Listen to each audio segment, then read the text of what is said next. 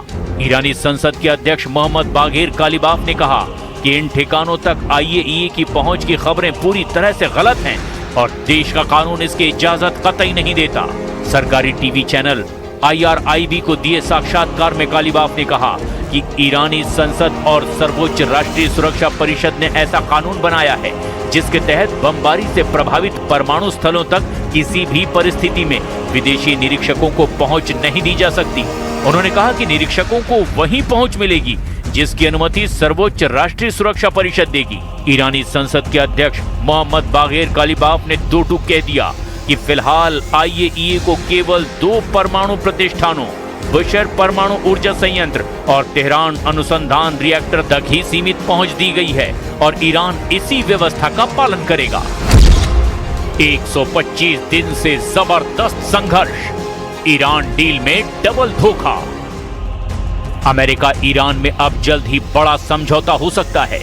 America के राष्ट्रपति Trump इस बात का संकेत बार बार दे रहे हैं। उनका कहना है कि कुछ ही घंटों में अब अमेरिका और ईरान के बीच फाइनल डील हो सकती है। लेकिन सवाल ये है कि क्या वाकई ईरान के साथ खुले मन से समझौता करने जा रहे हैं या फिर समझौते की आड़ में ईरान के साथ सिर्फ धोखा हो रहा है।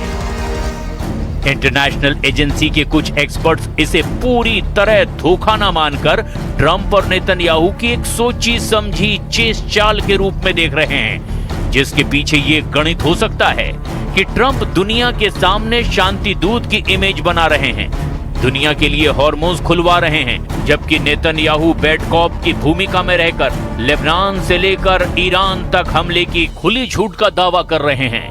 डील के तहत 60 दिन में परमाणु स्टॉक नष्ट करना है।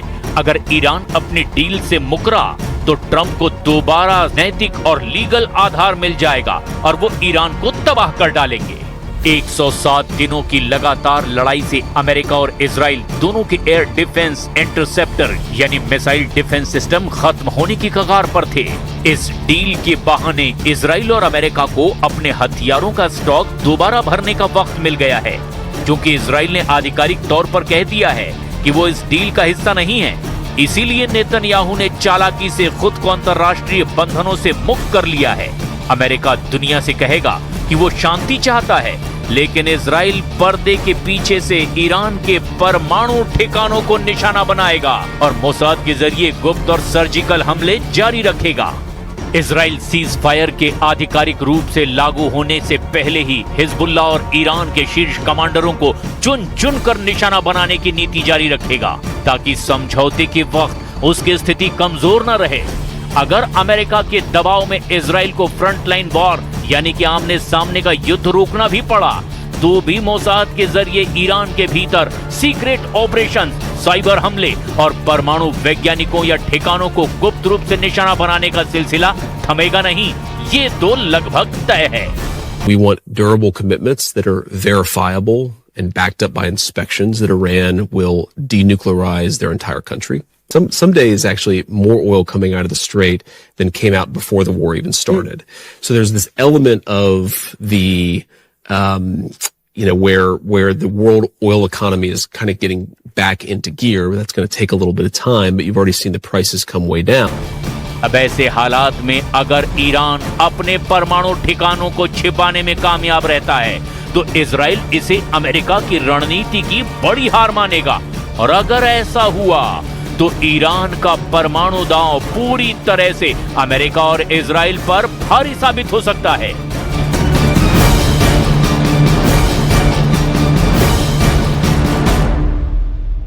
और बुलेटिन में इतना ही।